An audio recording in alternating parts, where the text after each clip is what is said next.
की सरकार ने और राज्य सरकारों ने मिलकर हायर एजुकेशन को इतना महंगा कर दिया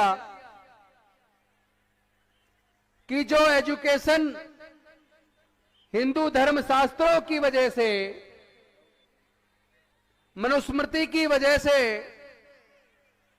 जिस एजुकेशन से देश के दलित, पिछड़े, आदिवासी लगभग 3,500 साल तक जिससे वंचित रखा गया, व्यापार से वंचित रखा गया, संपत्ति से वंचित रखा गया, और डॉक्टर बाबा साहब अंबेडकर जी ने अकेले अपने 4-4 बच्चे और पत्नी को कुर्बान करके उस लड़ाई को अपने बुद्धि और विवेक से, अपनी काबिलियत से लड़के 3,500 साल की हमारी गुलामियों को तोड़कर हमारे पढ़ाई लिखाई के रास्ते, व्यापार के रास्ते और संपत्ति के रास्ते खोलकर हमारे लोगों के आगे बढ़ने का, विकास का रास्ता खोल दिया। अगर हम इसी तरह जातियों में बटे रहे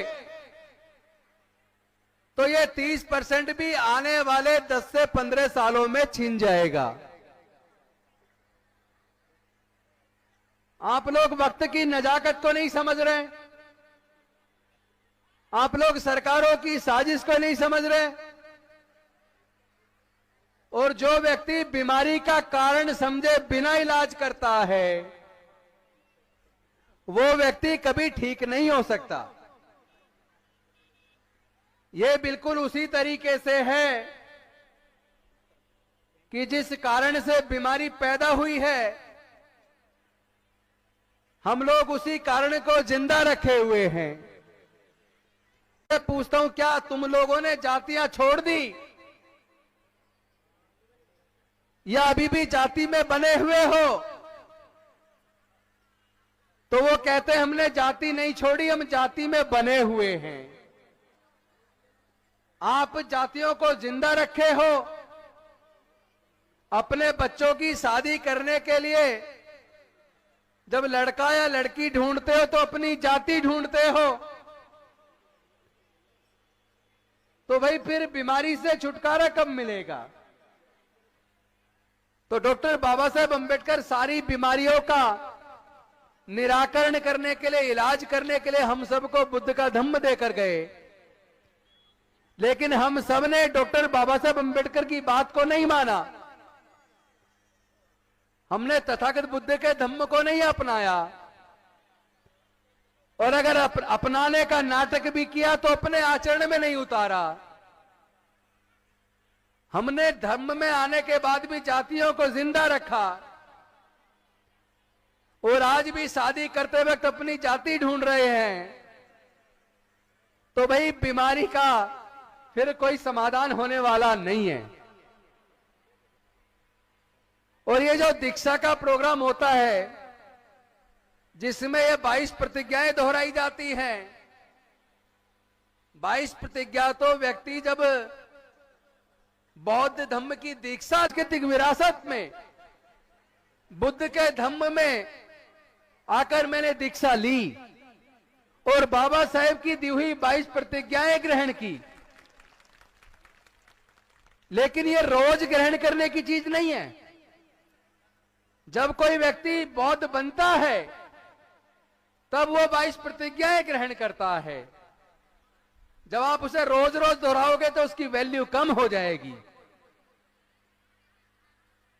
हमें आज इस बात को समझना पड़ेगा कि ये 22 प्रतिज्ञाएं सारी बीमारियों का इलाज करने वाली हैं। अगर पूरे भारत के मूल निवासी, वंचित, दलित, आदिवासी, पिछड़े वर्ग के लोग जिनका हजारों साल से शोषण हुआ है, जिन्होंने अब पढ़ाई नहीं, अब पर इसलिए तैयार नहीं हो चूंकि हमारे पूर्वज बौद्ध थे। सम्राट अशोक के टाइम पर म्यांमार से लेके काबुल, कंधार तक, ईरान तक पूरा भारत बौद्ध में कल को अगर उसकी याददाश्त वापस आ जाए, उसे अपने घर का रास्ता याद आ जाए, तो वो व्यक्ति अपने घर वापस जाएगा या नहीं जाएगा? जाएगा ना। तो भाई जब हमें पता चल गया हमारे पूर्वज बौद्ध थे, हमारे पुरखे बौद्ध थे, तो जब जागो तब सवेरा। जब आपको पता लग जाए हमारे पूर्वज बौद्ध, तभी आपको अपने घर में वापस आ जाना चाहिए। तो घर में वापस आना, आज के लोग अब दोबारा से गुलामी स्वीकार करने के लिए तैयार नहीं है। एक मंत्री की कुर्सी तो बहुत छोटी होती है, एक नहीं हजारों मंत्री की कुर्सी कुर्बान है, यहां तक कि अपना जीवन बाबा साहेब के मिशन और मूवमेंट के लिए, अपने समाज के हक और अधिकार के लिए कुर्बान है। हम अपने समाज की लड़ाई को लड़ेंगे, पूरी ईमानदारी से, बुद्धि और विवेक से लड़ेंगे, काबिलियत से लड़ेंगे। अपने समाज के हक अधिकार को सुरक्षित करने के लिए मैं एक वकील के तौर पे सुप्रीम कोर्ट, हाई कोर्ट में भी लड़ूंगा, और दिल्ली की विधानसभा में एमएलए के नाते भी लड़ूंगा। तो एक बाबा साहेब का सिपाही होने के नाते समाज की लड़ाई को रोड पे, संसद के सामने भी लड़ूंगा।